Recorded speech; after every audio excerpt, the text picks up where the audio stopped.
Okay, Rabbi, so let us get started.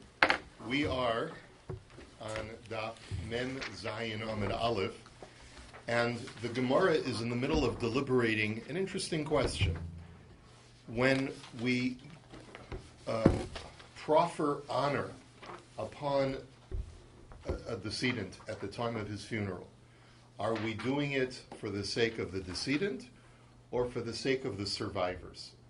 Meaning the people who are gathered who had some kind of kinship or affiliation with the deceased, but usually it's the family, or for a leader of men, it would be the countrymen of that person. Who is the hesped, all of the pomp and the accoutrements of the funeral? Who are they for primarily? Is it for the deceased, or is it for the people that are gathered there that receive honor from being associated with that person? There's an important nafkamina, the Gemara had said. What if a person says, I don't want a hesped? I don't want to be eulogized. Does he have a right to do that? And so this is something that the Gemara is in the middle of deliberating.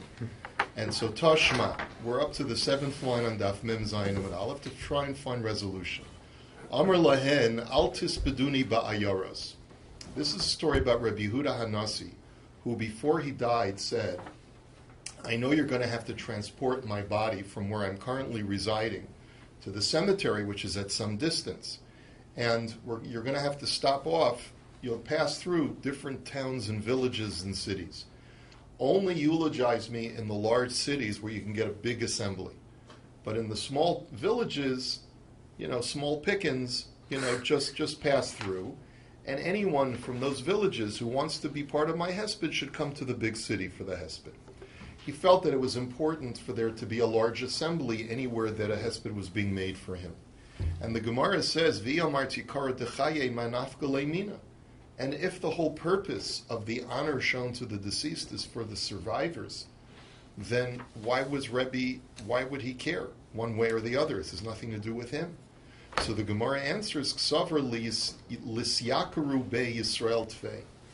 Rebbe's thinking was, I represent the Jewish people, and therefore the Jewish people are honored by the way that honor is bestowed upon me upon my death. I want the Jewish people to be honored in such a way that any time a hesped is said for me, it should be done with a large throng of people. So he wasn't thinking about himself, wasn't thinking about the honor being bestowed upon him. He was thinking about the honor of his kin, the entire Jewish people. Tashma, Helinu lichvodo lahavi lo aron v'tachrich and eno over alav.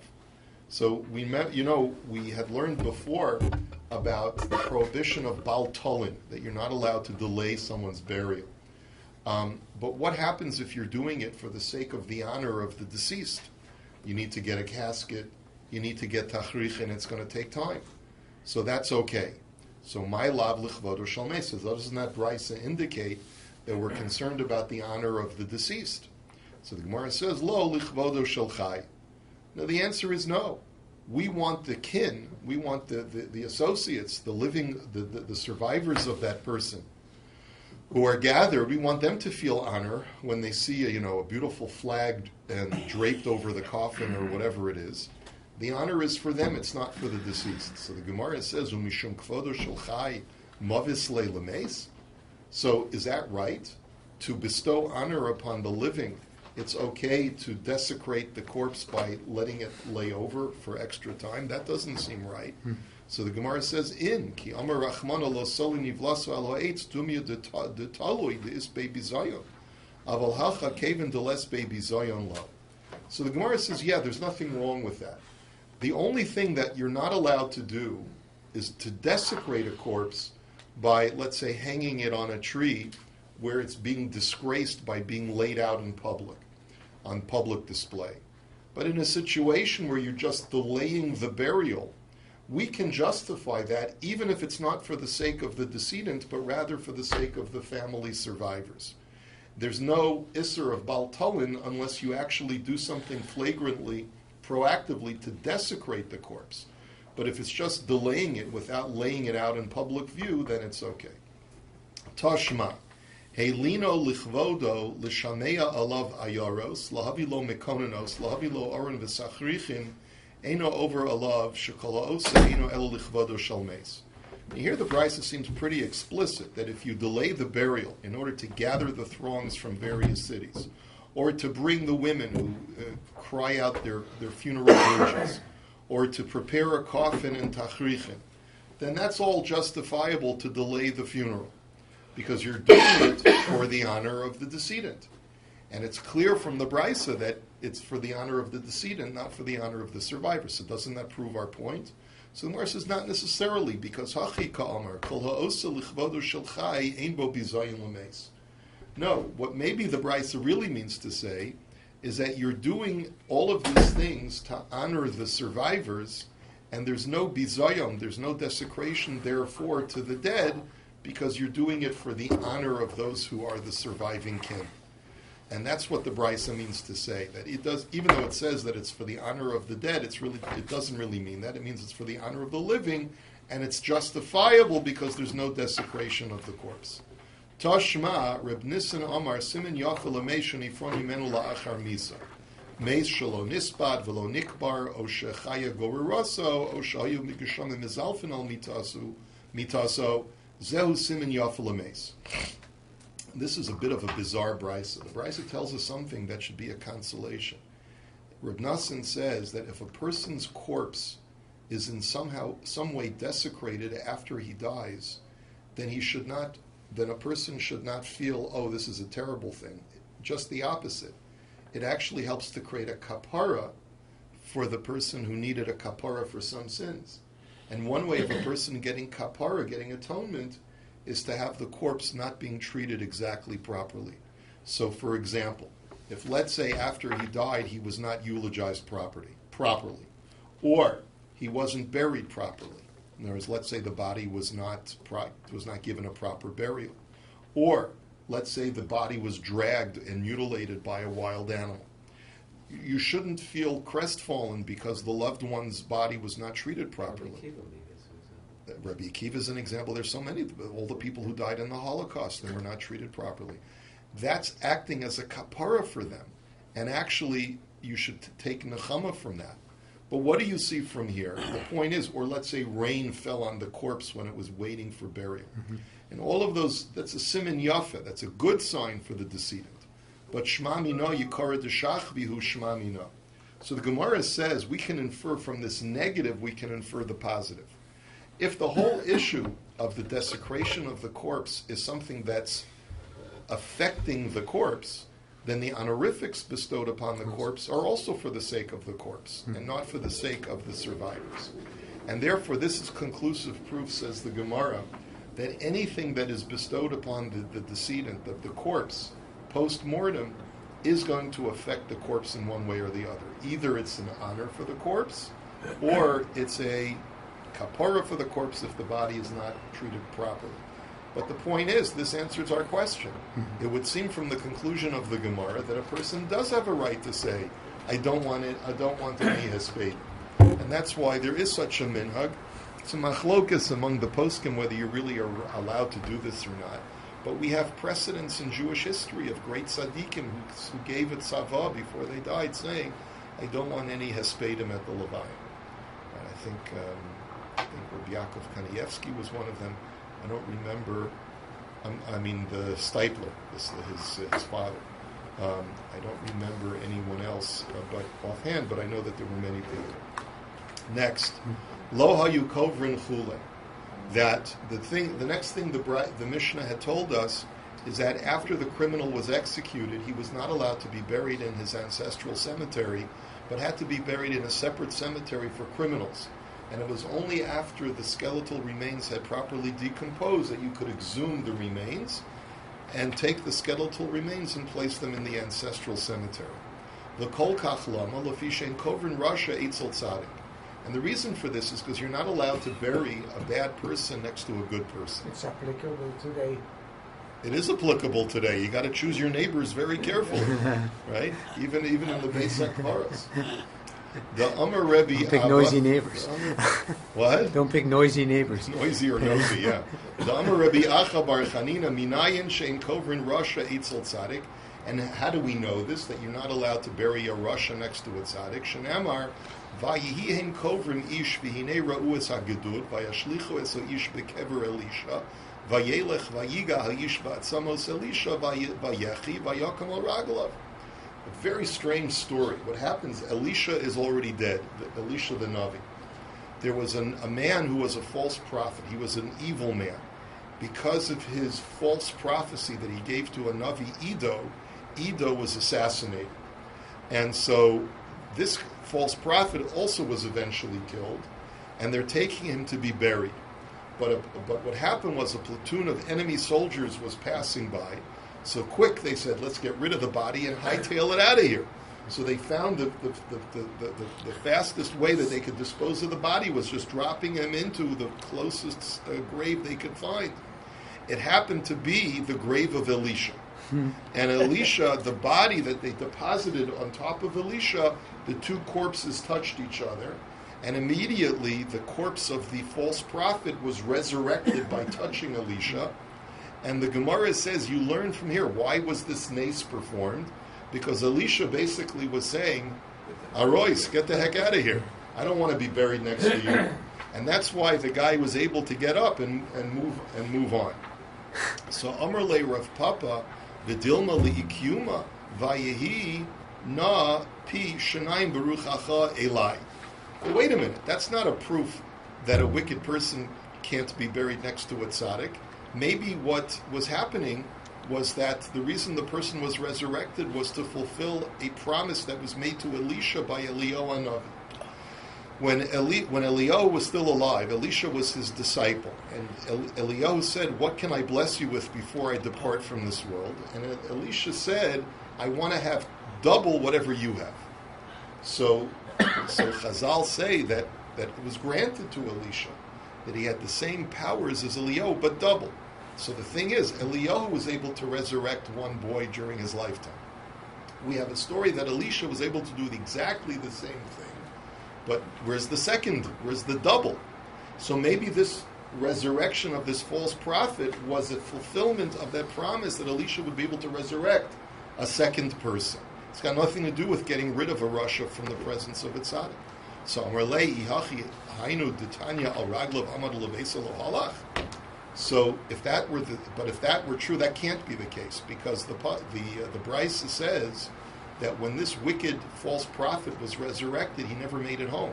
It's not that this was a long-term resurrection to fulfill any prophecy that Elisha could bring back the dead to life, but rather the guy was just temporarily resurrected until he could move away from Elisha, and then he collapsed again and died in a place at a distance from Elisha. That's not real resurrection.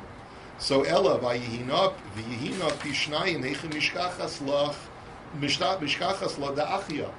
So the Gemara says, Sotaka, where was it ever fulfilled that Elisha would have double resurrection power? So Amarle Rabbi Yochanan Sharipei Tzaras Naman Sheishkula Kimes. The answer is not from this false prophet, but rather Elisha was able to cure Naaman, who was a foreign general, and he had tzaras, and he came to Elisha to ask for a cure. Elisha told him to bathe in the Jordan River 7 times, and he was miraculously cured. So curing someone from their tzaras is like resurrecting them from the dead, because a mitzvah is like a dead person. Dichsiv al nasi hi kames, as we know by Miriam, it says that Moshe cried out and said, do not allow her to be like a dead person because of her tzaras. So now, okay, fine. So we've concluded that from here we learn that you can't bury a rasha next to a tzaddik. Ch'sheim she'en kovrin rasha etzel tzaddik, kach en kovrin rasha chamur etzel rasha kal. The same thing holds true. There's different gradations of rasha. There's a really bad rasha and there's a mild rasha. You're not allowed to bury a mild rasha next to a really bad rasha. That's also offensive. I may be a rasha, but I'm not as bad as him. I don't want to be next to him, right? And that's why the Mishnah had said that there were 2 cemeteries for executed criminals. One for people who got a more chamor death penalty because of a more serious crime, skila and sreifa. And then there was a second cemetery for people who got a more mild form of death penalty, hereg and chenek, because they're 2 different gradations of criminals. So that's also a thing. So Velisko and Arba Kvaros, so the Gemara, If you're concerned about creating divisions among the different gradations of Rishonim, why not have 4 cemeteries for the 4 death penalties? Why only 2? So the Gemara says, Sheik Faros Gemara Gemira. It's halacha l'Moshe Mitzinai that it's sufficient to have 2 cemeteries. Amar Ula, Amar Rabbi Yechanan, Ochal Chela v'hifrish karban v'himir daso v'chazer bo hol v'nidche yidche. Now this halacha, when you see it, seems to have no connection whatsoever to our discussion. But you'll see momentarily how it's directly connected. But let's learn the halacha first. Rabbi Yochanan is telling us that if a person has to bring a korban chatas for having done an unintentional isser, like eating chaylev, so he sets aside his animal for the korban chatas, and then he becomes a Russian. He becomes an apostate, he becomes a heretic, and then he does tshuva. So the question is, we know that a person who's a Rasha, his korban is not acceptable. So that's called zevach rishayim toeva, that the offering of a wicked person is an abomination. The question is, but now that I'm a Bal Tshuva, is my korban still kosher? So Rabbi Yochanan says no. Since it was precluded temporarily, it becomes permanently precluded. Hol v'nidche yidche. So itmar nami amar Rabbi Yirmiyah amar Rabbi Avahu amar Rabbi Yochanan achal chela v'ifrish korban v'nishtata v'chazav v'nishtafa hol v'nidche yidche. A similar halacha is a person sets aside a korban chatas and then goes temporarily insane. When he recovers from his insanity, that animal can no longer be used as his korban chatas, because since it was temporarily unusable, because an insane person can't bring a korban chatas, then it's permanently precluded. Utzricha. Why do you need both halachas? Di yashminan kamaisim mishum di ihu dacha nafshe biyadayim. Avol hai de memela kadachi ema kiyashein dami. Says, I'll tell you why. If I only had the first halacha, maybe the reason why the preclusion is permanent is because this guy maliciously became a heretic. But in the second case, where it was no fault of his own, maybe he should not be permanent. His korban should not be permanently precluded.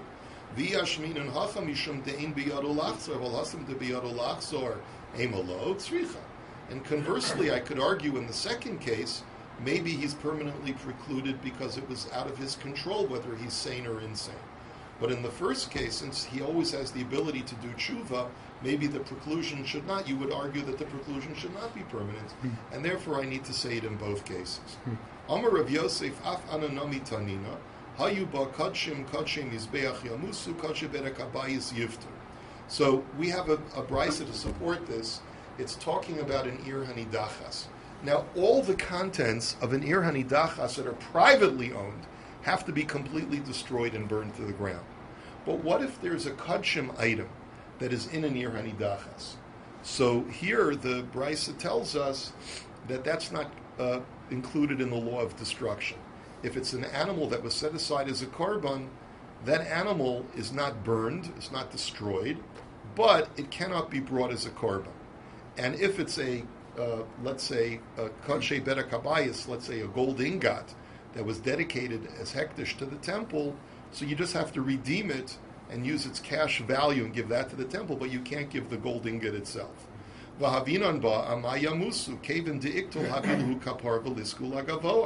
And the question is raised, why is that animal that was designated as a korban permanently precluded?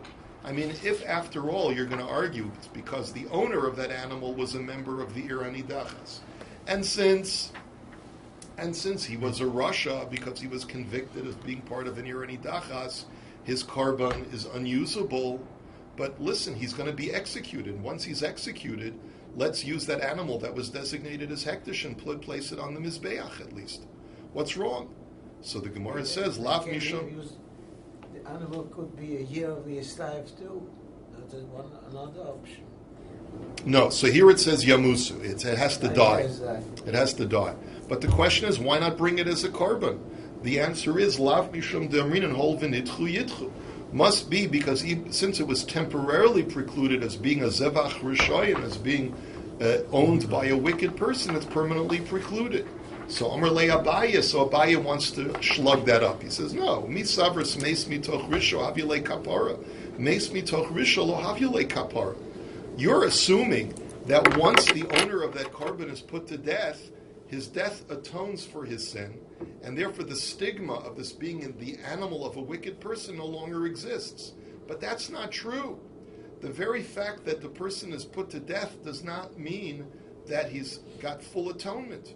His rishus still is in existence, and therefore the animal is still stigmatized by being the animal of a wicked person.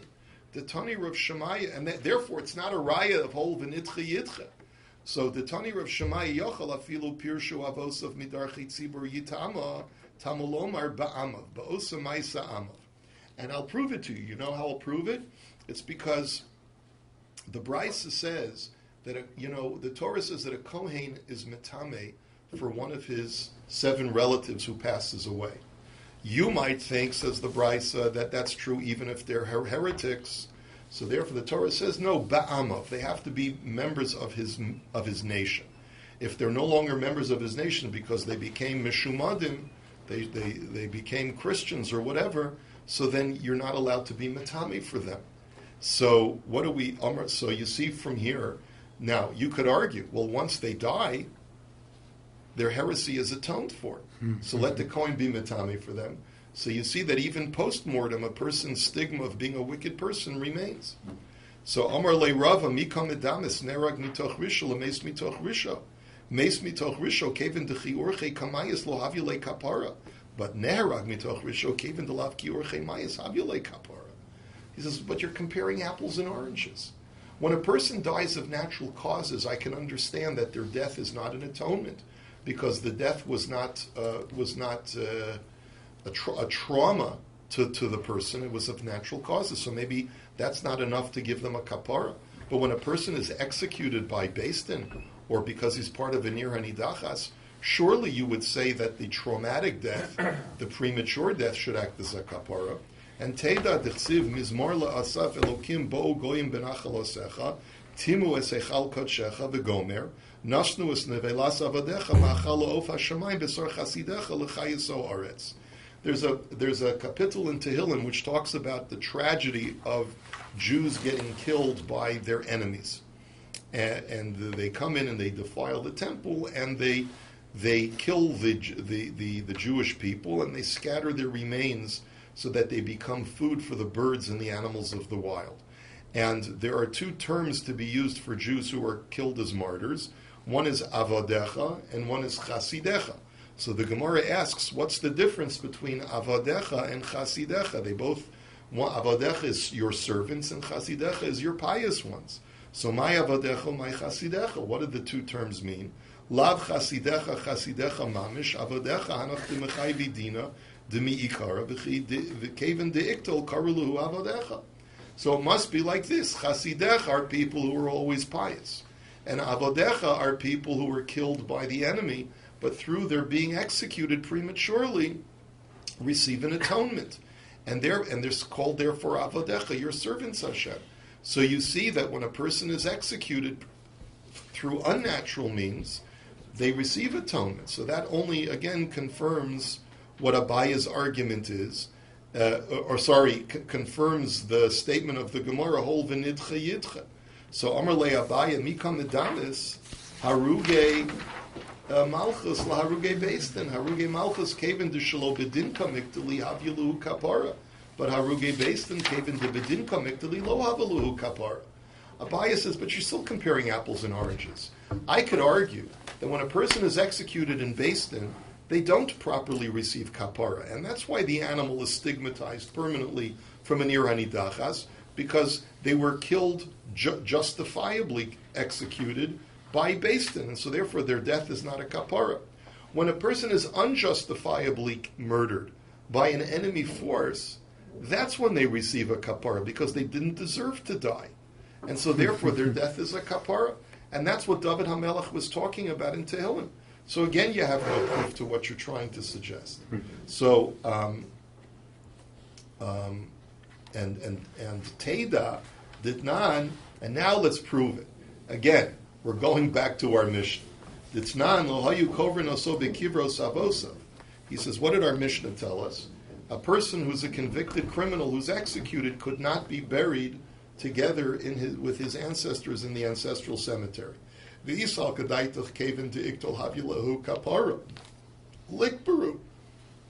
If you're going to argue that as soon as a criminal is executed by beit-din, he receives an atonement, then he's a tzaddik now. So the corpse is a tzaddik's corpse. Bury him in the ancestral cemetery. Yeah. So doesn't that prove what I'm saying, says Abaya, that just because a person has been executed by the Sanhedrin does not make him now into a tzaddik? So the Gemara says, no, misu kfura ba'ina. No, it could be that Taka, he does get a kapara and he's a tzaddik, but only after burial. And that's why you can't bury him in the ancestral cemetery, because at that moment before burial, he's still a Rasha.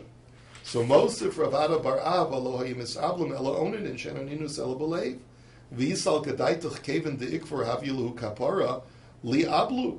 So the Gemara says, wait a minute. What did the Mishnah tell us? You don't sit Shiva for a criminal who's executed in Sanhedrin. Now, if you're telling me that as soon as he's buried, then he's a tzaddik because the burial gives him full kapara, then that's when Shiva starts. So why not sit Shiva for him? He's a righteous man now. So ba'inanami ichul basar. So it could be, says the Gemara, that full kapara does not take place until the body decomposes. And that's when he becomes a tzaddik. And Shiva starts long before that, as soon as the body is buried in the ground. Or the crypt cover is placed over him. So dika nami dekatani nisachal habasar malaktin esatzamus v'koverno son b'makom anshmamina.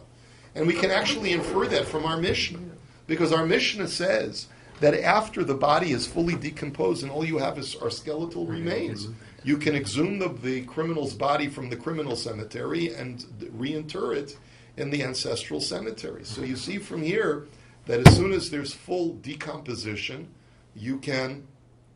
He's got full kapara, but it could be before then he doesn't have kapara. How do we know he didn't do tshuva a moment before he died?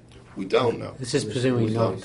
We don't know. The Gemara is going to talk later about, we saw it before, that if we tell a person to do tshuva before he's being executed. But the point is that even if he does tshuva, like the Rambam writes in Hilchas Tshuva, there are certain sins that you don't get kapara even with tshuva until you actually have misa. And then misa is mechaper. But at what point is misa mechaper? That's really what the Gemara is deliberating over now. So the Gemara is saying now that misa is only mechaper after the body decomposes. Is this related to a tzaddik's body not decomposing because it doesn't need to do that tshuva? It could be. Ravashi Omar, Avelus me'emasai kamaschalas mistimas hagoylal, kapara me'emasai kahavya michi chazut sara de kivra, porta. Hilka chol ve'idchu yidchu. So, ihachi lama li ichul basar mishum delo efshar. So Ravashi says, I disagree with what was just said. You're telling me that kapara does not take place until full decomposition. I disagree. I hold that kapara takes place after the body begins to decompose. And that's the reason why you can't sit Shiva, because the body, at the time when you place the crypt cover over the crypt, and that's when Shiva is supposed to start. The body hasn't begun to decompose. And once you can't start Shiva, then Shiva can't start at a later time when it's appropriate to sit Shiva. This is concept that I know you're going to ask the question. There are plenty of times, like Rabbi Berman, I'm sure you've had this situation many times. Myself, personally. Right. Where, let's say, a person is buried over Chol HaMoed, and the Shiva doesn't start until a few days later. Rashi asks this question. Rashi gives an interesting answer that there are certain aspects of Avelus that apply immediately. But over here, no aspects of Avelus can start immediately because he still doesn't have kapara. And once it's precluded, it's permanently precluded. So then the Gemara says, well, if you're telling me, Ravashi, that kapara takes place after the beginning of decomposition, why then do you have to wait, according to the Mishnah, until he's fully decomposed before removing him from the criminal cemetery? So the Gemara says, because it's not possible. Once a body has begun to decompose, it's very messy to dig up the body and to disinter it. So it's going to fall apart. So it's it's the abdomen bursts open. You got blood and guts all over the place. It's not a pretty picture. And the bugs. That's right, something from a horror movie. So therefore, what you got to do is you have to wait until the body fully decomposes, so you have a dry skeletal remain, and then you can transfer it over. Kivrei derav havushakli minei afra leishta bas yoyim asu amrlei lishmuel. So here's a story the Gemara now gives. Rav had passed away, was buried, and then immediately afterwards people said, a tzaddik, whatever he touches is holy, and it's a segula. So people started taking small clods of earth from around his grave, would take it home and use it as a segula to heal themselves with. So people were upset because they said, you're not allowed to get hana'ah from a corpse. So this is illegal, what these people are doing. So they tell Shmuel, who's alive still, and they say, Shmuel, you got to do something about this. So Amar Lahu, Yeyus Avdin, Karka Olam, Uvikarka Olam, Eina Ne'eseres. And Shmuel says it's not a problem. Because even though you're not allowed to get benefit from a corpse or any of his accoutrements, that's to the exclusion of soil that's around the corpse. Because the soil that's around the corpse is Karka Olam. It's just land, and land never becomes usher from coming in contact with the corpse. And how do I know this? Steve, Vayashleches afara al kever b'nei ha'am. Makish kever b'nei ha'am la'avodas kochavim. Ma avodas kochavim b'mechuber lo mitzvah d'chsiv asher atem yorshim asum es Eloheihem al heharim haramim al harim Eloheihem v'lo al harim Eloheihem v'lo haharim Eloheihem hachanami b'mechuber lo mitzvah. So the Gemara makes a drasha as follows. There's a pasuk in Malachim which talks about the destruction of the Nashera and other forms of avodah-zarah that was done by a righteous king. And they scattered the ashes of the idolatry onto Kever B'nei Ha'am, onto the cemeteries of the people. See, that pasuk connects the remains of idolatry to the remains of the dead. And whatever halachas apply to the accoutrements of idolatry apply to the accoutrements of the dead. The accoutrements of idolatry are asur bahana, except if it's real estate. Real estate that is designated as an accoutrement for idolatry does not become asur. Even if I designate the land itself to be an avodah-zarah, it doesn't become asur bahana, because only something that's above ground, the Torah says, that's on top of a mountain, is asur because of avodah-zarah, but not the mountain itself. And therefore, whatever applies to avodah-zarah applies to the dead. The accoutrements of the dead are asur, but not when it comes to the real estate around the dead. So let's raise a contradiction. The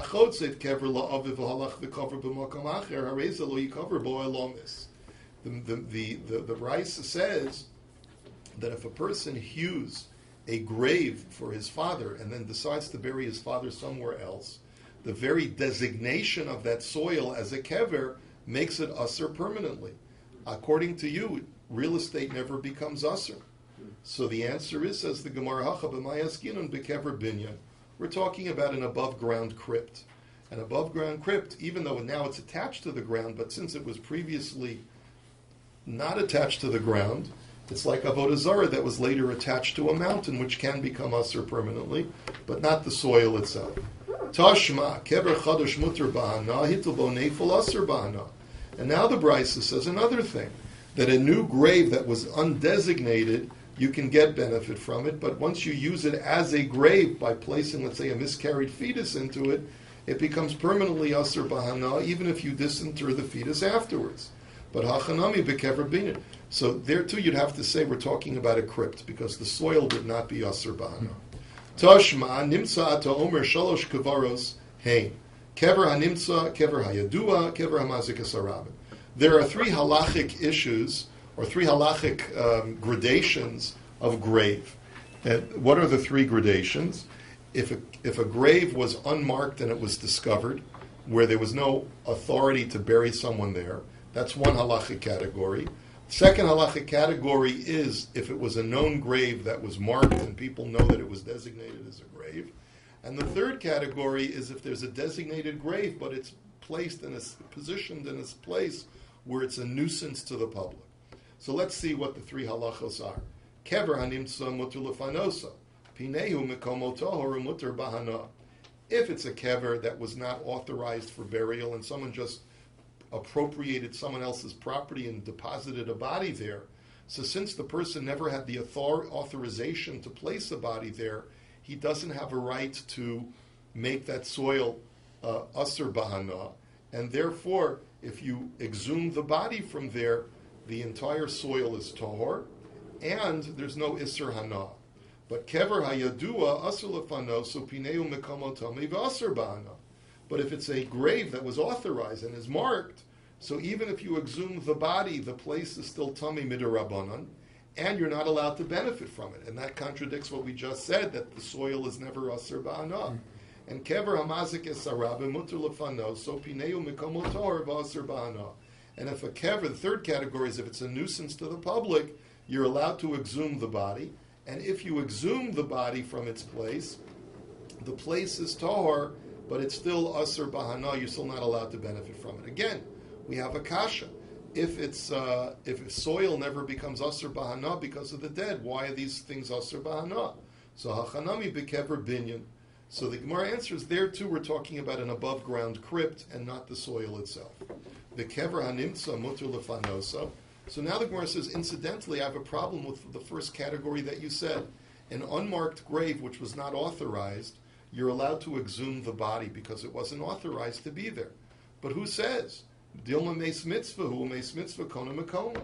Maybe the person who's buried there is a meis mitzvah, that there was no other place to bury that person. And the halacha is, if it's a meis mitzvah, there's no one to bury it, then this one of the takanos of Yehoshua is that you could bury him anywhere. And you don't have a right to exhume the body, therefore. The Gemara answers, shiny meis mitzvah dekala islay. The Gemara says, if it really was a meis mitzvah, the surrounding area would know about it. And here, since no one knows about it, you can rest assured that it's not a meis mitzvah. Itzma. Ha'oreg beged lameis abaya omer aser v'rava omer mutter. Now, related issue. A person weaves a shroud for the purpose of burying it with a dead person, but it's never been used. Abaya says it's an accoutrement of the dead, and therefore it's asur bahana. Rabbi says it's never been used; it's only been designated, and therefore it's not asur. Abaya omer asur hazmana milsi, but Rav omer mutter hazmana lav milsi. And so, what's the machlokas? Abaya says once you designate it, once you do hazmana, so then it's precluded. It now becomes an accoutrement for the dead. And Rabbi says no, you have to actually use it for the dead in order for it to become asur, because hazmana lav milsa, just designating it is meaningless halachically. My time of the Abaya, gomer sham me egla arufa. Ma egla arufa bahazmana mitzvah, hainami bahazmana mitzvah. Abaya makes a gzeira shava from the word sham. He says it says by a dead person, vatamos sham Miriam, that Miriam died there, and the word sham also appears by egla arufa. And so the arfu sham es ha'agla. They shall break the calf's neck there. So just like by an egla arufa, as soon as the animal is designated as an egla arufa, it becomes asur bahana. So too, designation of something to be used for the dead makes it automatically asur. That's the connection that Abaya makes.